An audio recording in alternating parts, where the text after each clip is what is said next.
আসসালামু আলাইকুম। আলহামদুলিল্লাহ, ইরানের মিসাইলের ভয়ে ইসরায়েলের নাগরিকরা দেশ ছেড়ে পালাচ্ছে। যেই ক্ষতিটা আমাদের ফিলিস্তিনি মুসলমানদেরকে করেছিলেন, যে ক্ষতিটা ফিলিস্তিনি মুসলমানরা বিভিন্ন জায়গায় পালিয়েছেন, বিভিন্ন জায়গায় মিসাইলের আঘাতে শহীদ হয়েছেন, আজকে সেই দিনটাই ফিরে এসেছে যে ইসরায়েল নাগরিকরা মিসাইলের আঘাতে, মিসাইলের ভয়ে দেশ ছেড়ে পালাচ্ছে। বিশেষ করে যে কথাটা বলতে আসলাম, যে ইন্ডিয়ার এক নাগরিক ভাই সাংবাদিক ইসরায়েলে গিয়েছিলেন, ওইখানে সাংবাদিকতা করতেন। ইসরায়েলের হসপিটালে কিন্তু যে ইন্ডিয়ান নাগরিক যে সাংবাদিক ছিলেন ওনাকে ঢুকতে দেয় নাই। আর বিশেষ করে ইসরায়েলের সরকার যে কতগুলো ক্ষয়ক্ষতি হয়েছে, কোথাও কোন জায়গায় মিসাইল পড়েছে এবং কতগুলো লোক মিসাইলের আঘাতে নিহত হয়েছে, এটি কিন্তু প্রকাশ করতে দেয় না।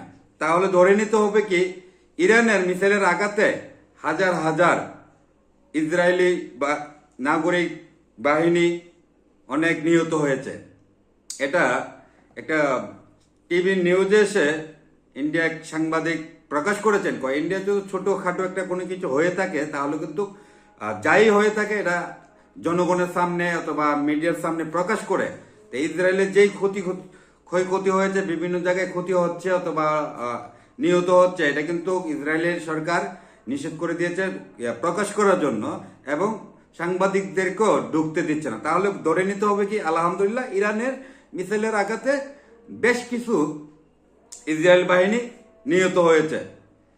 আজকে যে ফিলিস্তিনিদের উপরে যেভাবে নির্মমভাবে অত্যাচার করেছিলেন, সেই অত্যাচারে অনেক ফিলিস্তিনি কিন্তু খাদ্যর অভাবে মারা গিয়েছেন, অনেক ফিলিস্তিনি ভাইরা মিসাইলের আঘাতে মারা গিয়েছেন, বোমের আঘাতে মারা গিয়েছেন। তো সেই ক্ষতিটা কিন্তু ফিলিস্তিনি এখন ইসরায়েলে দেখা যাচ্ছে। ইসরায়েলে কিন্তু খাদ্য সংকট কিন্তু মোটামুটিভাবে একটা দেখা দিয়েছে। হয়তো যে খাদ্যর জন্য আমাদের ফিলিস্তিনি মুসলমানরা আল্লাহর কাছে প্রার্থনা করেছিল এবং বিভিন্ন দেশের সাহায্য চেয়েছিল, সেই পরিস্থিতিটা কিন্তু ইসরায়েলে নেমে এসেছে। তো দোয়া করি হয়তো ইসরায়েল অতি তাড়াতাড়ি পতন হবে। হয়তো ওনারা অনেকবারই বিভিন্ন মিডিয়াতে এসেছে ইরানে আত্মসমর্থন করা। ইরানের কথা হলো কি আমরা আত্মসমর্থন করব না, হয়তো মরবো, আর না হয়তো মাথা উঁচু করে এই বিশ্বের দরবারে বাঁচবো, দেখে দেব। অথবা যত দিন তারা বেঁচে থাকে এতদিনই তারা যুদ্ধ চালিয়ে যাবে। এটা কিন্তু ইরানের নাগরিক, ইরানের প্রশাসনদের বক্তব্য।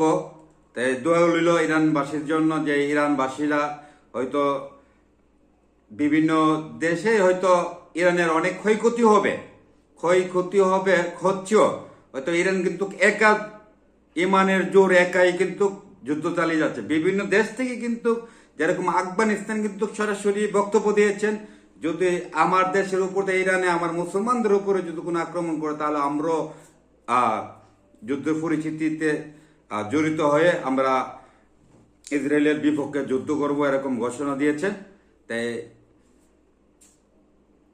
আফগানিস্তান বিগত 20 বছর আমেরিকার সাথে যুদ্ধ করে দেশ স্বাধীন করেছে। এই তালিবান যদি নেমে যায়, হয়তো তালিবানটা ইরানের সরকারের মুখের দিকে তাকিয়ে আছে, কখন বলবে তোমরা নামো।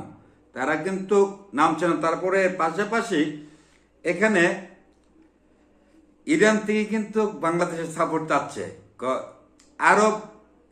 আরব আমিরার গাদ্দারদের সাপোর্ট আমাদের প্রয়োজন নেই।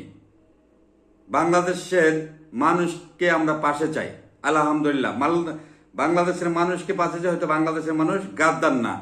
যে আরবিরা যে গাদ্দারি করেছে মুসলমানদের সাথে, অথবা পাও চাটাকারি করছে ইসরায়েলি বাহিনীদের কাছে অথবা আমেরিকার বেধর্মীদের কাছে, এটা কিন্তু ইরানের সরকার এবং ইরানের জনগণও জানে। অথবা বাংলাদেশকে পাশে চেয়েছেন, এটা কিন্তু বাংলাদেশের মুসলমানদেরকে পাশে চেয়েছেন, বাংলাদেশকে পাশে চেয়েছেন, অথবা আরবি গাদ্দারদেরকে পাশে চায় নাই। আল্লাহর কাছে প্রার্থনা করি যে মাহে রমজান মাস উপলক্ষে হয়তো আল্লাহ যেন ইরানবাসীদেরকে হেফাজত করে, এবং বিশেষ করে এখানে যেই ক্ষয়ক্ষতিটা তারা যতদিন বেঁচে থাকে এতদিনই তারা তাদের সামর্থ্য অনুযায়ী যুদ্ধ চালিয়ে যাবে। তারা কারো কাছে বেদুর্মীদের পাও চাটেগারি করবে না আরব আমিরার নেতাদের মতন। তারা একমাত্র মাথা নত করলে আল্লাহর কাছেই করবেন, কারো কাছে আত্মসমর্পণ করবেন। এভাবে কিন্তু ডোনাল্ড ট্রাম্প তার বলার কারণ হলো কি, আত্মসমর্পণ করার জন্য এত অস্থির হয়ে কেন রেগেছে। তো দেখা যাচ্ছে এখানে ডোনাল্ড ট্রাম্পের কিন্তু 12টা বাজে যেতেছে। ইরানের সাথে পাল্টা জবাব দিয়ে, পাল্টা মারামারি লাগিয়ে এখন বারবার কিন্তু প্রস্তাব দিচ্ছে আত্মসমর্পণ করার জন্য। ইরানবাসীদের কথা হলো কি, আমরা আত্মসমর্পণ করব না, আমরা হয়তো মরবো নাইলে বাঁচবো, তাদের কথাই একটা। এখানে হয়তো দাদা ইরানের উপরে বিভিন্ন দেশ থেকে আক্রমণ করছেন, অথবা ইরান শুধু একাই কিন্তু লড়াই চালিয়ে যাচ্ছে। হয়তো ইমানের জোর ইনশাল্লাহ জয় হবে। আর দোয়া রইল ইরানবাসীদের জন্য, যে দেশে থেকে আমার বাংলাদেশি ভাইয়েরা অথবা বিভিন্ন দেশে ছড়িয়ে ছিটিয়ে আছে, এখানে কিন্তু যে আমেরিকার ঘাঁটিগুলো ধ্বংস করতে গিয়ে আমাদের একটা নিউজে পেয়েছি, আমাদের বাংলাদেশি ভাইদের ক্যাম্পে মনে হয় মিসাইল পড়েছেন, বেশ কয়েকজন বাংলাদেশি ভাই নিহত হয়েছে। আল্লাহ যেন তাদেরকে শহীদের মর্যাদা উচ্চ পর্যায়ে লাভ করে, সেই দোয়াটি করি। মাহে রমজান মাস উপলক্ষে সকল দেশবাসীর কাছে দোয়া কামনা করছি। আমার যেসব প্রবাসী ভাইরা যেসব দেশে আতঙ্কে আছে, আল্লাহ যেন তাদেরকে হেফাজত করে। সবাই দোয়া করবেন আমার প্রবাসী ভাইদের জন্য।